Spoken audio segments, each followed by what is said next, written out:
पिछले भाग में आपने देखा कि गोरखपुर में रहने वाले डिंपल देर रात अपने घर लौट रही होती है कि तभी उसे अपने पीछे किसी के होने की आहट सुनाई देती है। डिंपल घबराकर मुड़कर देखती है तो उसे एक औरत दिखाई देती है जो उसे अपने पार्लर में आने के लिए कहती है।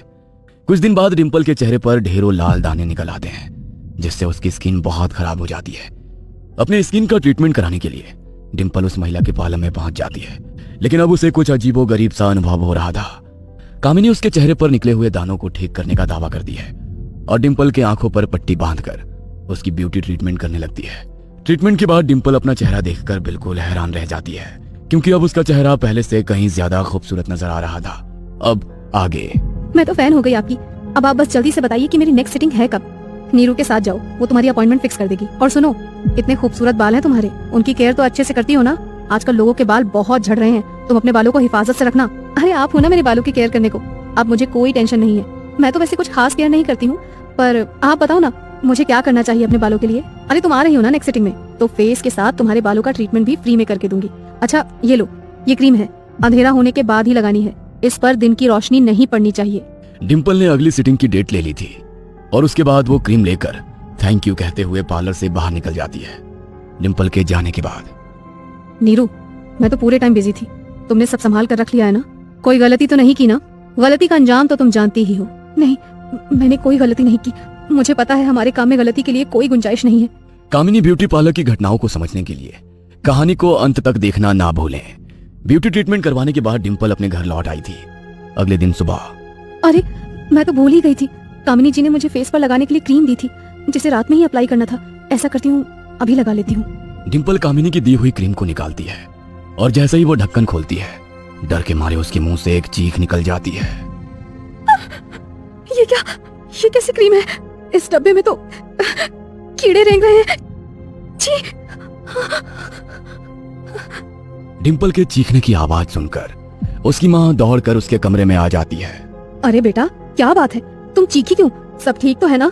माँ, वो मैं आज पार्लर गई थी, वहाँ पर कामिनी जी ने मुझे चेहरे पर लगाने के लिए ये क्रीम दी थी। अब मैंने जब ये डिब्बा खोला तो इसके अंदर कीड़े रेंग रहे हैं। क्या क्रीम में कीड़े रेंग रहे हैं? ये कैसा बेहुदा मजाक है? ला मुझे दिखा वो क्रीम कहाँ है। डिंपल डरते हुए जमीन में पड़े हुए क्रीम के डब्बे की ओर इशारा कर देती है।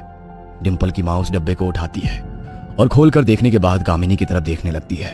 कहाँ है कीड़े? मुझे दिखाओ, क्रीम ही तो है इसके अंदर। तू भी ना डरा दिया मुझे भी, वहम हो रहा है तुझे। ये देख, इस डब्बे के अंदर क्रीम ही है। ऐसा कैसे हो सकता है माँ? मैंने खुद अपनी आंखों से देखा था, इस डब्बे के अंदर अभी कीड़े रेंग रहे थे। अच्छा, अगर अभी कीड़े यहीं थे तो मुझे बता कहाँ चले गए इतनी जल्दी, और कीड़ों की जगह ये क्रीम कहाँ से आ गई? डिंपल को समझ में नहीं आ रहा था कि उसके साथ आखिर क्या हो रहा है। घबराते हुए वो अपनी माँ के हाथ से क्रीम का डब्बा ले लेती है और कांपते हुए हाथों से उस क्रीम को अपने चेहरे पर लगा लेती है। अच्छा चल, अब तू ऑफिस के लिए तैयार हो जा, मुझे रसोई में और भी काम है। डिंपल अभी आईने की ओर देखकर अपने चेहरे पर क्रीम लगाई रही थी कि तभी अचानक उसे नजर आता है कि उसका चेहरा बिल्कुल झुलस गया है और वो बहुत ही भयानक नजर आ रही है। डिंपल कसकर आंखें बंद कर लेती है। दो पल के बाद डरते हुए वो आंखें खोलती है, तभी अचानक उसके कमरे की लाइट कट जाती है और पूरे कमरे में अंधेरा हो जाता है। ओहो, अब ये लाइट को क्या हो गया? लगता है मोमबत्ती जलानी पड़ेगी।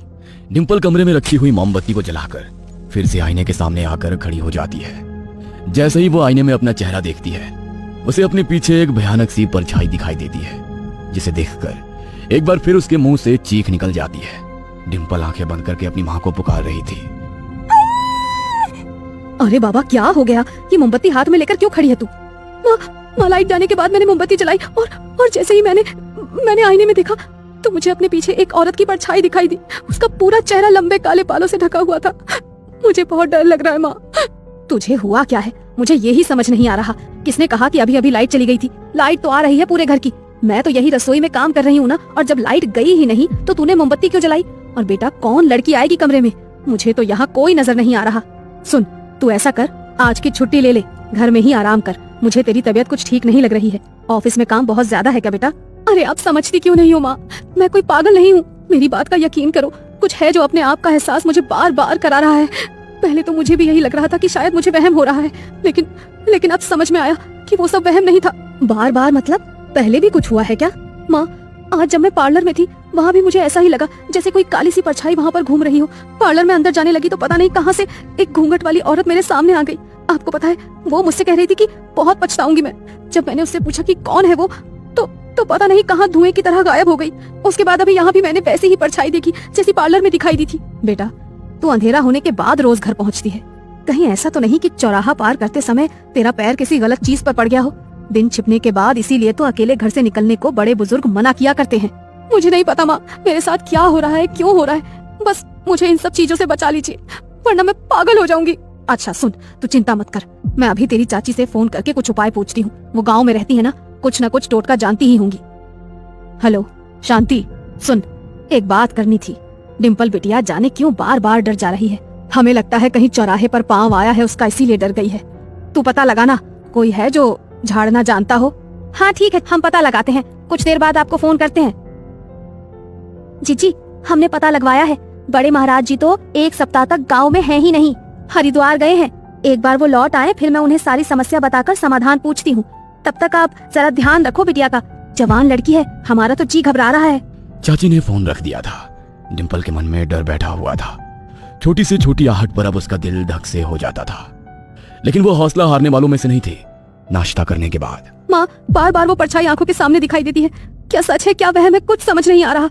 मैं ऐसा करती हूँ थोड़ी देर आराम कर लेती हूँ। डिम्पल सोने के लिए अपने कमरे में चली जाती है। कुछ देर के बाद किसी औरत के सिसक के रोने की आवाज सुनकर डिम्पल की नींद टूट जाती है। अरे ये रोने की आवाज कहाँ से आ रही है? कौन है, कौन है यहाँ? ये लाइट को क्या हो गया, इतना अंधेरा क्यों है? डिम्पल कैंडल जलाकर उस औरत को ढूंढने लगती है। तभी उसे वही सफेद साड़ी वाली औरत घूंघट ओढ़े हुए उसके कमरे के आईने के सामने कुर्सी पर बैठी हुई नजर आती है। कौन हो तुम? यहाँ कैसे आ गई? रो क्यों रही हो? जवाब दो, कौन हो तुम? माँ माँ जल्दी आइए। डिम्पल के बार बार पूछने पर वो औरत अपना रोना बंद कर देती है और कुर्सी से उठकर खड़ी हो जाती है। डिम्पल धीमे कदमों से उस औरत की ओर बढ़ रही थी। एकाएक वो उस घूंघट वाली महिला का घूंघट उठा लेती है। घूंघट के पीछे जो चेहरा नजर आता है उसे देखकर तो डिम्पल के पैरों तले जमीन ही खिसक जाती है। ये क्या है? कौन हो तुम? कौन हो? घूंघट के अंदर एक महिला थी जिसका शरीर तो जवान था, लेकिन चेहरा मानो 100 साल की बुढ़िया की तरह झोरीदार और बदसूरत नजर आ रहा था। क्या चाहती हो मुझसे? कौन हो तुम? ये चेहरा तुम्हारा ऐसा क्यों है? डिम्पल के इतना पूछने पर वो औरत उसकी ओर इशारा करने लगती है। भाग जाओ, चली जाओ, ध्यान से देखो, ये तुम्हारा ही चेहरा है, खुद को भी नहीं पहचान पा रही हो। नहीं नहीं, ये नहीं हो सकता, मुझे वहम हो रहा है, ये सब कुछ झूठ है। माँ कहाँ रह गई तुम? सामने खड़ी औरत धीरे धीरे डिम्पल के नजदीक आने लगी थी, जिसे देखकर डिम्पल की सांसें अटक रही थी। अचानक वो औरत डिम्पल का हाथ पकड़ लेती है और उसे खींचने लगती है। तभी डिम्पल की नींद टूट जाती है और वो सामने देखती है कि उसकी माँ उसके चेहरे पर पानी के छींटे मार रही है। बेटा क्या हुआ? कोई बुरा सपना देख रही है क्या? तू नींद में माँ चिल्ला रही थी क्या? ये सब सपना था? माँ वो अभी यही थी, इसी आईने के सामने बैठी रो रही थी। और आपको पता है उस घूंघट के पीछे कौन था? वो मैं थी माँ। मेरा चेहरा बिल्कुल डरावना और बदसूरत नजर आ रहा था। फिर उसने मुझे हाथ पकड़कर अपनी ओर खींचा और तभी मेरी नींद टूट गई। डिम्पल अपना हाथ माँ के सामने करती है तो उसका हाथ देखकर माँ के भी होश उड़ जाते हैं। डिम्पल के हाथों पर उंगलियों का लाल निशान बना हुआ था।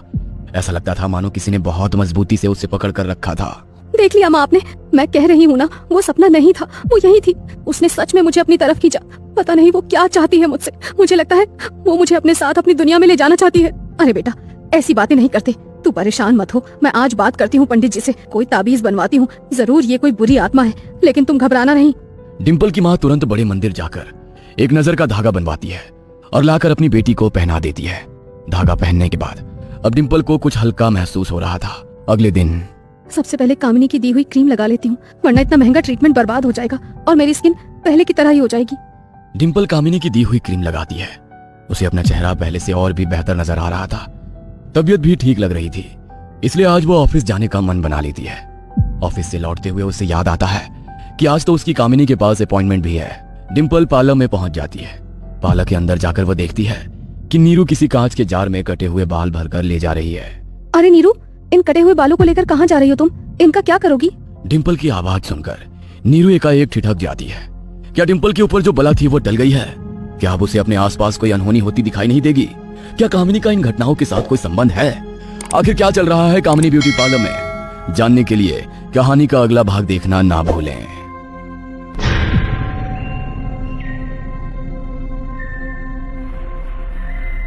कैसा लगा आप लोग कमेंट करके बताएं, और चैनल पर न्यू है तो चैनल को सब्सक्राइब करें। बहुत जल्दी नेक्स्ट पार्ट आने वाला है, तो तब तक के लिए बाय बाय।